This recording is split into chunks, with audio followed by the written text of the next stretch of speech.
خلال فترة الحماية في المغرب، كان الاحتلال الفرنسي في الجزائر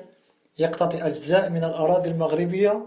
ويدفع بالحدود داخل التراب المغربي لكي يوسع من مساحة الجزائر الفرنسية، حيث قامت فرنسا سنة 1949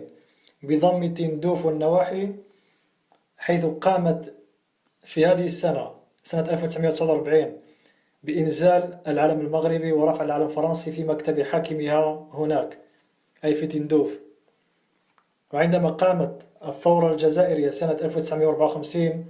دأبت السلطات الفرنسية في الجزائر على اقتطاع مساحات من الأراضي المغربية